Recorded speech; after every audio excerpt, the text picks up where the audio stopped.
దేవునికి స్తోత్రం. అందరికీ నా హృదయపూర్వక వందనాలు. ప్రైస్తలాడు. దేవుడు మిమ్మల్ని మీ కుటుంబాన్ని దీవించి ఆశించును గాక. ఈరోజు దేవుడు మనందరి కొరకు తెలియపరిచిన అద్భుతమైన వాక్య సందేశం యెషయా గ్రంథము 38వ అధ్యాయం 5వ వచనము. నువ్వు తిరిగి హిజ్కియా యొద్దకు పోయి అతనితో ఇట్లనుము, నీ పితరుడైన దావీదునకు దేవుడైన యెహోవా నీకు సెలవిచ్చినదేమనగా, నీవు కన్నీళ్లు విడిచి చూచుతిని, నీ ప్రార్థన నేను అంగీకరించున్నాను. దేవునికి సమస్తమేమ కలుగును గాక. హల్లెలూయా. ఇదే వాగ్దానం మనందరి జీవితంలో నెరవేర్చబడును గాక. ఆమెన్. చూడండి ప్రియ దేవుని బిడ్డలారా, ఆనాడు హిజ్కియా మరణకరమైన రోగంతో మంచాన పడి ఉన్నాడు. కొద్ది రోజుల్లో చనిపోబోతున్నాడు కూడా. అటువంటి పరిస్థితుల్లో హిజ్కియా యొద్దకు యెషయా ప్రవక్త వచ్చి, నీవు మరణం కాబోతున్నావు, నీవు లేచి నీ ఇల్లు చక్కబెట్టుకును అనగానే అతడు లేచి గోడతోటి ముఖం పెట్టి తిప్పి కన్నీళ్ళు విడుచుచు హిజ్కియా ప్రార్థన చేస్తూ ఉన్నాడు. ఏ యెషయా ప్రవక్త అయితే వచ్చి చెప్పి వెళ్తా ఉన్నాడో ఆ ఊరు ఆ ప్రదేశము దాటక మునిపే దేవుడు మరలా యెషయా ప్రవక్తతో మాట్లాడి, నువ్వు తిరిగి వెళ్ళుము. ఎక్కడికి వెళ్ళాలి? మళ్ళీ హిజ్కియా దగ్గరికి. జస్ట్ ఇప్పుడే కదా 10-15 నిమిషాలు అయింది కదా నేను అక్కడి నుంచి వచ్చి అని అనుకుంటున్నాడు కావచ్చు. నువ్వు వెళ్ళుము, ఇప్పుడే వెళ్ళుము. నువ్వు వెళ్ళి అతనితో ఈ మాట సెలవివ్వు. ఏమని? నీ పితరుడైన దావీదునకు దేవుడైన యెహోవా నీకు సెలవిచ్చింది ఏమనగా, నీవు కన్నీళ్ళు విడిచి చూచితే నీ ప్రార్థనను అంగీకరించున్నాను. చూడండి దేవుని బిడ్డలారా, ప్రార్థనకు జవాబు విత్ ఇన్ మినిట్స్లోనే హిజ్కియా పొందుకున్నాడండి. కొద్ది నిమిషాల్లోనే హిజ్కియా పొందుకున్నాడు. మరి నీవు కూడా కన్నీళ్ళు విడిచుట దేవుడు చెప్తున్నాడు, నేను చూశాను, నీ ప్రార్థనను అంగీకరించున్నాను అని మనం అనుకుంటా ఉంటాము. నా ప్రార్థన జవాబు వస్తుందో లేదండి. హిజ్కియా జీవితం చూడండి, విత్ ఇన్ ద మినిట్స్లోనే, ఫ్రాక్షన్ ఆఫ్ సెకండ్స్లోనే దేవుడు స్పందించగలడండి. కొద్ది నిమిషాల్లోనే దేవుడు హిజ్కియా ప్రార్థన విని వెంటనే ఏ యెషయా ప్రవక్తతో వచ్చి నువ్వు మరణం కాబోతుందని చెప్పాడో అదే యెషయా ప్రవక్త తిరిగి వచ్చి నీకు మరలా ఆయుష్ దేవుడు పొడిగిస్తూ ఉన్నాడు, నీ ప్రార్థన దేవుడు అంగీకరించున్నాడు అనే విషయాన్ని దేవుడు తెలియపరిచేదా.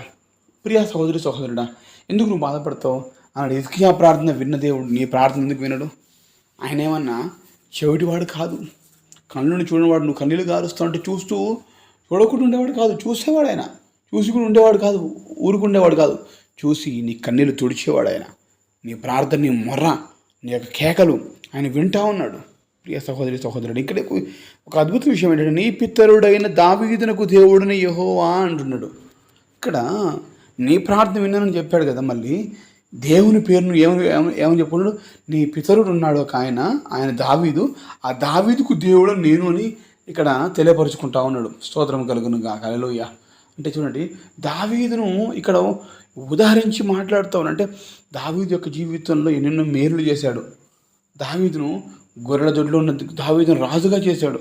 ఆ యొక్క వంశావళిలోనే వచ్చి ఆ దేశాన్ని పరిపాలిస్తున్నట్టు హిజ్కియా రాజు తనకు ముందుగా కొన్ని వేల సంవత్సరాల ముందుగా హిజ్కియాకు ముందుగా దావీదు రాజుగా ఉన్నాడు.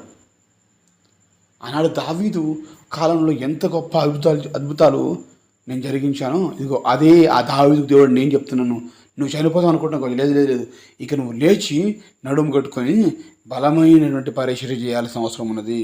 దావీదు ఎంత గొప్ప పరిచర్య, ఎంత గొప్ప రాజుగా కీర్తి ఎక్కాడో, ఎంత గొప్పగా ఆయన వర్ణించబడుతూ ఉన్నాడు. ఈరోజు ప్రియ సహోదరుడా, దేవుడు నీకు కూడా అదే విషయం తెలియపడుతున్నాడు.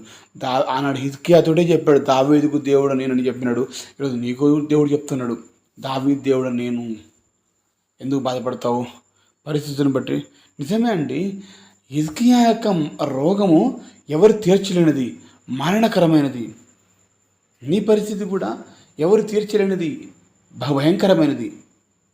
ఏదో అనుకుంటున్నావు, ఏదో వాక్యం వింటున్నాను అయిపోతుంది, ఏదో వినాలి కదా వింటున్నాను కదా, ఏదో లోతైన మర్మాలు, లోతైన విషయాలు నాకు కావాలి అని అనుకుంటున్నావేమో. కానీ అసలు నీ పరిస్థితి హిజ్కియా ప్రార్థనలాగా, హిజ్కియా చేసిన 5 నిమిషాల్లో 10 నిమిషాలు 15 నిమిషాల్లో చేసిన ప్రార్థన జవాబు పొందుకున్నాను. నీ పరిస్థితి, నీ ప్రార్థన ఉన్నదా? నేను అలా ఉండాలి, ఇలా ఉండాలి, దేవుని మాట నాతో మాట్లాడాలి, నాతో దేవుడేం రోజు ఇదే మాట్లాడుతున్నాడు కదా అనుకుంటాం కావచ్చు. కానీ నువ్వు అసలు హిజ్కియాలని ప్రార్థన చేసావా?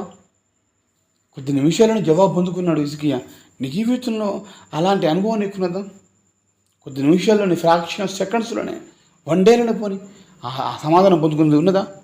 ఉంటే ఇదిగో నా దేవుడు నీతోనే మాట్లాడుతూ ఉన్నాడు, నేను బలపరుస్తూ ఉన్నాడు, నీ కన్నీళ్ళు తుడుస్తాను. ప్రార్థన అంగీకరించాడు, ఆయన అంగీకరించాడు. కొంతమంది నిరాకరిస్తారు. అంగీకరించాడు చూడండి, ఈయన యాక్సెప్ట్ చేయడం, దేవుడు నీ ప్రార్థన యాక్సెప్ట్ చేయడం. హిజ్కియా ప్రార్థన దేవుడు యాక్సెప్ట్ చేశాడు. ఈరోజు నీ ప్రార్థన దేవుడు యాక్సెప్ట్ చేస్తున్నాడా?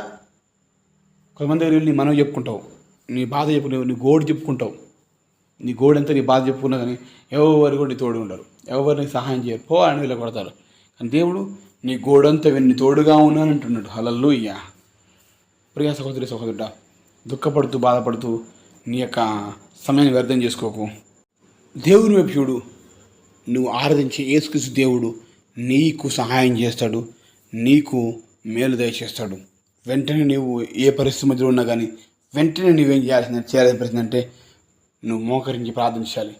హిజ్కియా మోకరించి ప్రార్థన చేశాడు, వెంటనే క్షణాల్లోనే సమాధానం పొందుకున్నాడు. నీవు ఈ రోజుల్లో కొన్ని నెలలు సంవత్సరాలు అవుతున్నా కూడా సమాధానం పొందుకోలేకపోతున్నా కావచ్చు. అంటే హిజ్కియా అంటే ప్రార్థన జీవితము, ఆ ప్రార్థన భక్తి నీలో లేదు. దేవుడు స్పష్టంగా మాట్లాడుతున్నాడు. నువ్వు అలాంటి ప్రార్థన చేయగలిగితే తప్పకుండా అద్భుతాన్ని చూడగలుగుతావు. దేవుడు నామానికి మేము కలగాక. మరి ఈ మాటలు దేవునితో మాట్లాడుతున్న ధైర్యంగా ముంసాగుదాం, ప్రార్థన చేసుకుందాం. అట్లనే ప్రార్థన జీవితం నాకు ఈ హిజ్కియాని ప్రార్థన జీవితం నాకు ఈ ప్రభువా అని ప్రార్థన చేసుకుందాం. ప్రార్థన. పరిశుద్ధుడా, ప్రేమ గల తండ్రి వందనాలు స్తోత్రుడు, గొప్ప దేవుడా, సహాయం చేయండి. ఇదిగో నీవు కన్నులు చూచి నీ ప్రార్థన అంగీకరించినని అన్నాడు హిజ్కియాతో చెప్పిన దేవా మాకు గుర్తు చేస్తూ మా ప్రార్థన కూడా నా ప్రార్థన విన్నాను చెప్తున్నావు తండ్రి. అంగీకరించే దేవుడు, నిరాకరించేవాడు కాదు ప్రభువా. మా కన్నీళ్ళు, మా కష్టము, మా నష్టము, బాధ, బలహీనత, రోగము అన్నీ తీసివేసే దేవుడు తండ్రి. నమ్ముతున్నాం ప్రభా, కార్యం జరిగింపచేయండి. హిజ్కియాకి ఏ విధంగా గొప్ప కార్యం చేయ, మా జీవితంలో గొప్ప కార్యం జరిగింపచేయమని యేసు నామములో వేడుకుంటున్నాము తండ్రి. ఆమేన్.